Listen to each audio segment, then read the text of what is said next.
welcome to the Rock is George podcast. I'm your host, George Dionne, and this is episode 46. For this episode, I have something a little different. Normally, I present to you interviews with musicians from varying rock backgrounds, but today I have an author, but it's still tied to music. Today's guest is Christy Alexander Hallberg. She's written a book called Searching for Jimmy Page. It's not an autobiography. It's not a biography. It's actually a novel. And the story is based around Jimmy Page, but it's not so much about Jimmy Page. It's not fan fiction, but it's kind of a way to incorporate Christy's love of music into this story that she's developed. She's going to describe it a little better than I can in our interview. Truth be told, I'm not the hugest fan of Led Zeppelin, and I'm not very fond of having to read books because they take a lot of time. That's why I prefer music. I can get through it in like 90 minutes max, maybe 60 minutes for a lot of the releases today. But I really enjoyed Christy's book. It had me hooked in. I liked the whole incorporation of Led Zeppelin and kind of the themes of their songs and kind of the aura of Jimmy Page. But me talking about books and me reviewing books, I always tend to give too much away, so I'm going to try to keep it close to the pocket here and let Christy tell you everything all about it. So here's Christy Alexander Hallberg, the author of Searching for Jimmy Page. So today we're talking about your book, Searching for Jimmy Page. It's out on Livingston Press, the University of West Alabama. I think one of the more important things to note is even though it's called Searching for Jimmy Page, it's not fan fiction. It kind of revolves around the imagery and the music of Jimmy Page and Led Zeppelin, but it's more a novel per se, and I'm sure that you can give the best synopsis of it because I'll give away every plot point in the story if I try to describe it. Oh, please don't do that. Brief synopsis. All right, set primarily in the winter of 1988.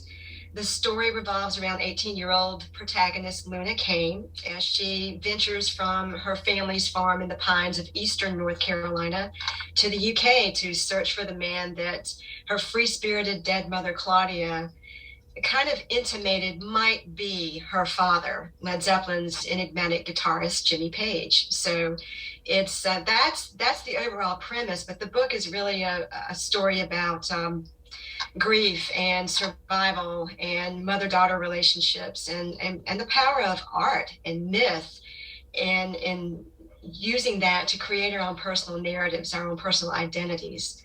So that's essentially what it's about. And I should disclose to you that I'm not the biggest fan of Led Zeppelin, nor am I a big fan of fiction. I'm more of an autobiography or biography kind of person. But I really enjoyed the book. I definitely Thank you. Got into the characters. I got into the subplots. I got into, the development over the course of the 300 pages or so.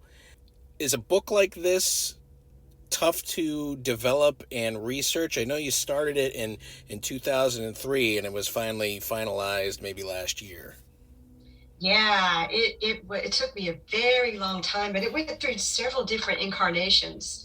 So I was working on my my MFA in creative writing at Goddard College in 2003, and I had to write a creative thesis, which was a book, and it had to be a novel, of course, and so it was a no-brainer that it was going to focus in some way on Jimmy Page because I've been such a massive Led Zeppelin fan since I was 15, and there's the whole backstory there. My mother was very ill with cancer in 2003 and, in fact, passed away in 2003. But she made me promise that I'd finish my degree, I'd finish the book. So kind of in between doing that, I just really sank into this grief spiral. Come 2005, I realized I need to do something to pull myself out of that, not only so that I can keep writing and get on with my life, but just so I can have a life. So I thought, I've got to do something really out of character. And I heard about this guitar contest that Jimmy Page and Dan Hawkins of The Darkness and Brian May of Queen were judging in England that summer. And I thought, well, I've never been out of the country before. I don't even have a passport. But somehow or other, it made sense that I would do this. I just had to do it all alone. And in my mind, I thought, if I can get there and I can make some kind of contact with him in a non-creepy way, then maybe I would have the strength to kind of move forward. And that's what happened. The first pilgrimage of my own to the UK was in the summer of 2005, and I did have a very brief encounter with Jimmy Page. It actually is much like what happened to Luna in the novel. And I finished my MFA, and then I shelved that book. It just really wasn't ready for prime time.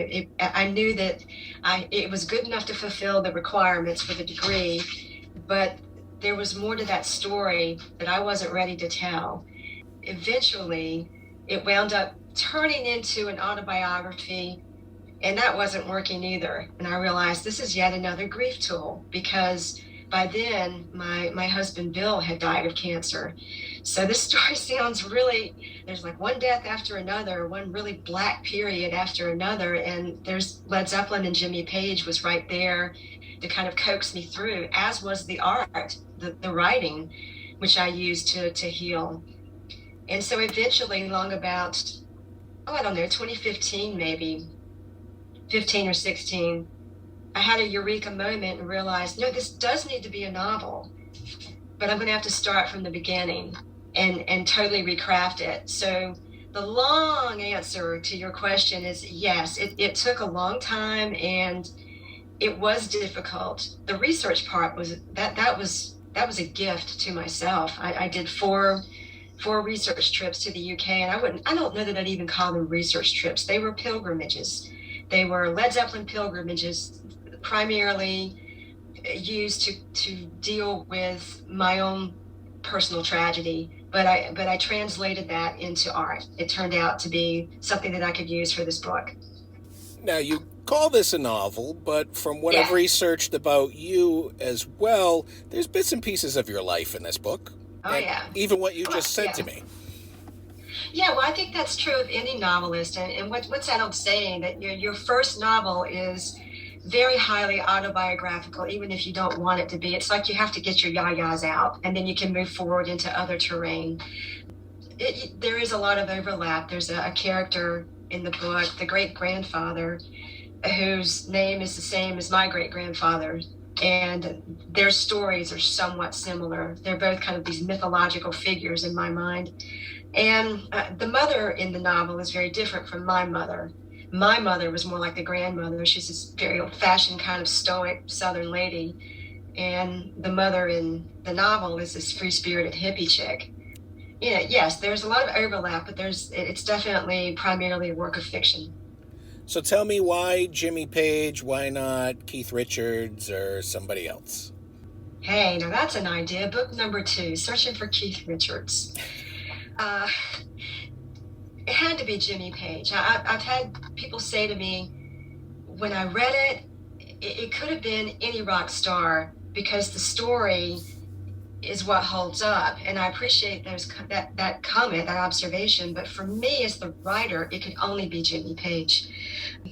He's so wrapped up in my relationship with my late mother and my brother Steve. My brother Steve is 10 years older than I, and when I was growing up, he was a very good rock drummer in various bands in my hometown of Greenville, North Carolina. And he idolized John Bonham of Led Zeppelin. And that's how I got into them. One day, my mom and I came home from church, of all places, and Steve's on the sofa watching an MTV broadcast of The Song Remains the Same, the Led Zeppelin concert movie. And so I'm 15 years old. I walk in and I saw Jimmy on the screen. And it was like, an instant visceral reaction. And it was the music, it was the atmosphere, it was the look, it was the mystique, it was all of it thrown together. That was so exciting for this young girl in this conservative, small Southern town who didn't quite feel like she fit in. I knew I was missing something, but I couldn't articulate what it was. And there on the screen was what it was, because there's such a mix of dark and light, not just with their music, but with their persona, particularly Jimmy. So I've just been fascinated from day one. And I don't know, maybe I'm just very loyal. I've maintained that devotion. And my mother watched with us. So there's this woman who was not swayed by celebrity and certainly not that kind of music.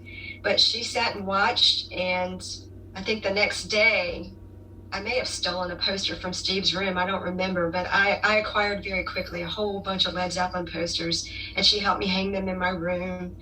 And in 1988, when Jimmy came out with his first solo album, Outrider, he did a 2-hour radio call-in show. I don't know if you remember the show Rockline. Yeah. Used to be able to call. Yeah, okay. I was like, hot damn, he's going to be on Rockline. I'm going to get in there and talk to him. And I had one of these yellow Princess dial phones, these rotary phones in my room. So you can imagine just dialing and dialing and dialing and getting the busy signal and hanging up and doing it again. Your finger gets sore. I did that for a solid hour, didn't get through. My mother saw how much I was wigging out and said, take a break, I'll dial. And you'd have to just picture this woman with her short salt and pepper hair and pin curls, and just this very conservative woman dialing so her neurotic daughter could talk to a rock star. And of course I didn't get through, but that's all of this is just to explain how wrapped up Jimmy in particular and that band in general are with these core relationships in my life. So yes, it had to be Jimmy Page, it had to be Led Zeppelin. And the book to me is such a love letter, not just to him, but to my mother, to my brother, to those relationships, to that history. There's a couple of key pieces of music as far as Led Zeppelin and Jimmy Page are concerned throughout the book. There's the song 4 Songs by Led Zeppelin, and then there's the Outrider album that you just briefly spoke about. Is 4 Sticks an important song to you, or was it used because it moved the story? Both. I've always been fascinated with that song. I think it's so rich with imagery, and as a fiction writer who comes from a literary tradition, I'm fascinated by music that can evoke those kinds of images. We've got the pines crying and the owls crying and rivers running dry and rivers running red. So I used all of those images as motifs in my story, in my book. But I think there's such a fascinating mix of energy in that song too. When it comes out of the gate, there's such a forceful masculine kind of energy, and Jimmy's guitar is a juggernaut, and then you've got John Bonham's primal savage drumming, and it's so aggressive. And then there's that juxtaposition between that and more of what you might think of as a feminine energy, and it almost sounds like a waterfall at one point, that dun dun dun dun dun. So I think there's so many moving parts to that song that make it such a standout, even though a lot of people don't know that song because it's on this monster album, the 4th album, and it's on there with Stairway to Heaven and Black Dog and all that good stuff. So it doesn't get the same recognition, but it's one of my favorites of theirs. I will say I enjoyed Outrider more than I enjoyed probably Led Zeppelin 4. Get out, really? Yeah. Now that's fascinating to me. You have to tell me why. Well, I like more of the polished, overproduced, rock of the 80s. It has big everything. It has big sound. It has big backing vocals, big choruses. Sure. That's sort of where Outrider came out. It came out in that time where all that was really starting to be the thing on the radio. I like a more polished sound. Although I do love the 70s. It's just Led Zeppelin, I probably missed it by 3-4 years because I was born in 76. Okay. I feel old. I was born in 69. Technically I kind of miss Zeppelin too, because they broke up in 1980 when I was, 10? But as I say, I had older siblings. So I was a throwback. I was not listening to the 80s music during the 80s. That came later for me.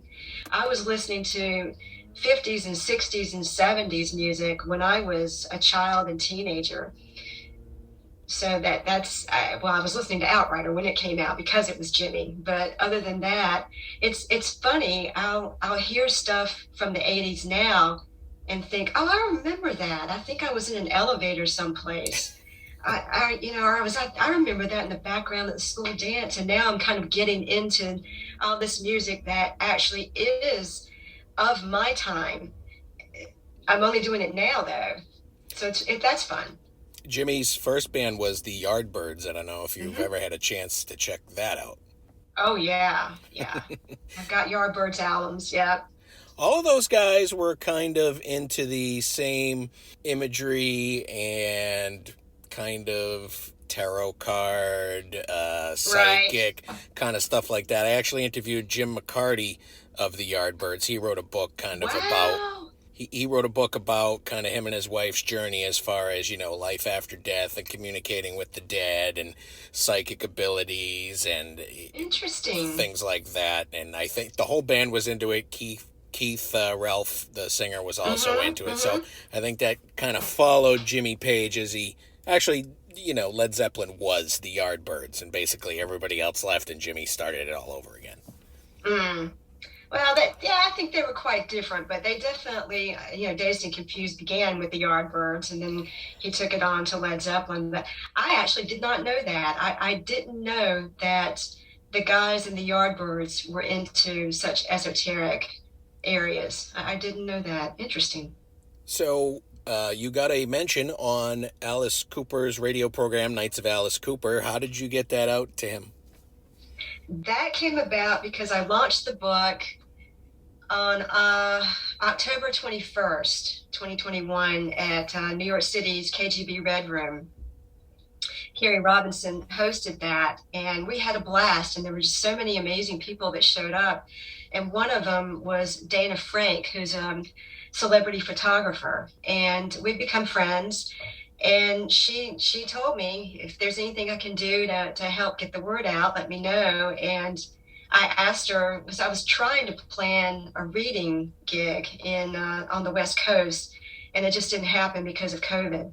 But at the time, I was still trying to do that, and I asked her if she had any contacts on the West Coast, and she mentioned Catherine Turman, who's a rock journalist.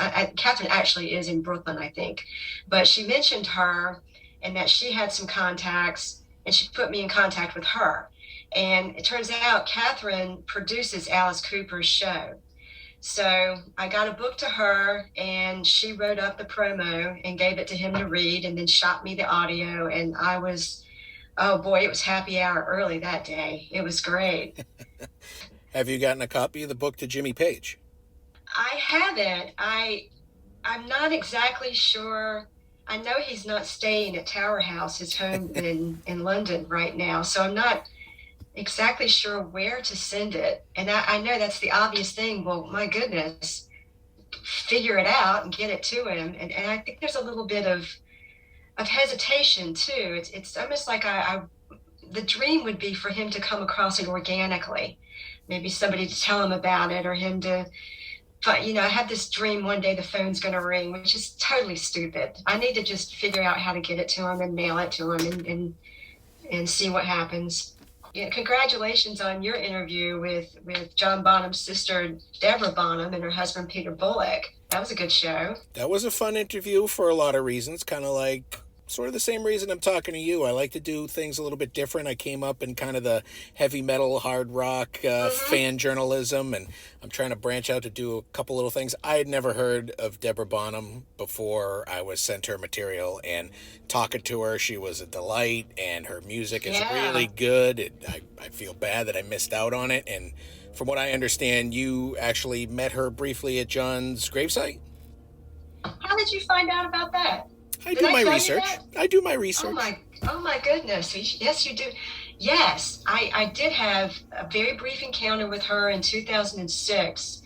I was at John Bonham's grave, and there was nobody else there. Here comes this woman, and she got closer, and I didn't know who she was. And I can't remember how the introductions came about, but she seemed touched that I was there. She introduced herself, and we had this wonderful encounter where we weren't talking about rock star Bonzo. We were talking about her big brother, John, whom she adored. And I was talking to her about my big brother, Steve, whom I adored.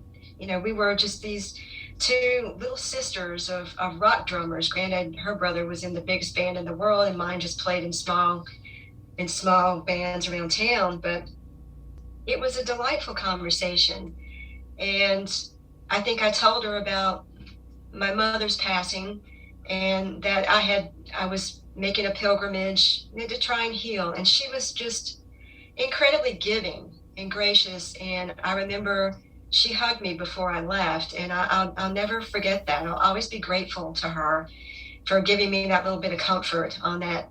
Yet another, all four of my pilgrimages to the UK have been solo. I've never gone with anybody else. It's like there's this, it's a sacred place for me, and I've yet to share it with anybody. So it can also be kind of a lonely time when you're doing that. And she gave me a little solace, and I'm very grateful to her. But she is an amazing singer. Her husband, Pete's a great guitarist. I like their music. So I know her album is dropping April the 29th. I don't know when this will air, but congratulations to them. I wish them great success with that. And they're the backup band for Paul Rogers. So, I mean, Yeah. That was something I learned, and I'm like, wow, okay. This is your first novel, so this is your first real official book. Do you think you are going to stick to sort of this kind of taking pop culture stuff and putting it into future novels? Or are you going to, has the music bug really bitten you that bad that you want to stick in the music genre? Or are you going to mix it up as you go forward? I don't know that I can help it. Music is the first art form that grabbed me as a young child, and it has never left me. So it's not, these are really not calculations on my part, as far as what focus the work takes. It's just that music is so much a part of my DNA. It's just who I am. So pretty much everything I've written a lot of short pieces that have been published, and they all tend to have a music focus. So I don't see that leaving me anytime soon. Like, I'm not done with that obsession yet. So it's going to continue to be part of the work, I guess. In part of my research for you, I couldn't tell whether you were just a fan of Pamela DeBar, or if you know her, or if you've interviewed her. She was part of the GTOs back in the day. I've actually interviewed Michael DeBar. He's quite the eccentric character. So, yes. Are you a fan of Pamela's, or is it somebody that you know? I don't know her, although we have emailed back and forth, and she was kind enough to blurb my book. So, yes, I'm a fan.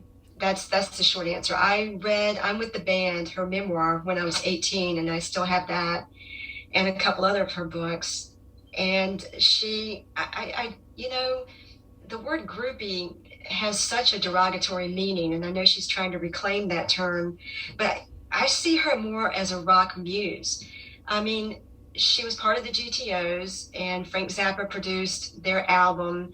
And she's part of this creative group of women who were inspiration to a lot of these rock guys or rock groups who showed up in town in LA, and they would seek the GTOs out. They wanted to be in their company. They were such interesting, strong, creative women who were very much a part of that whole scene in LA in the late 60s and 70s.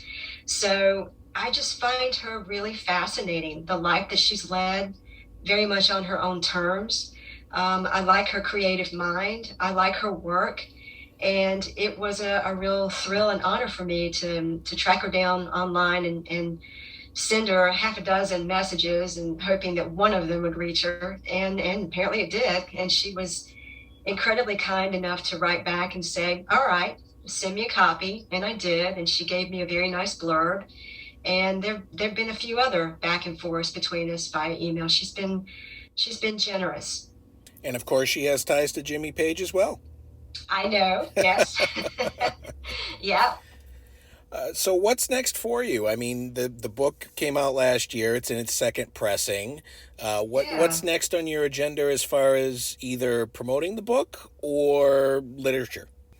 Well, I mentioned when we first started talking that I had recorded something earlier today, so I still had this background on my Zoom screen. I actually am starting my own podcast with Pantheon Podcast Network, and the focus is rock novels. So it's called Rock is Lit, and I just recorded the pilot this morning. So it's rough around the edges right now, trying to figure out how all this is going to work. But I'll be busy doing that. And I'm working on a sequel to Searching for Jimmy Page, but that's coming along very slowly because I'm still working so hard on promotion for this book. You've won a lot of awards for this book too, I saw. I've won a few, yeah. So now we can call you award-winning author. I'll take it. Yeah. Is there anything else you wanted to get out about the book that I didn't cover?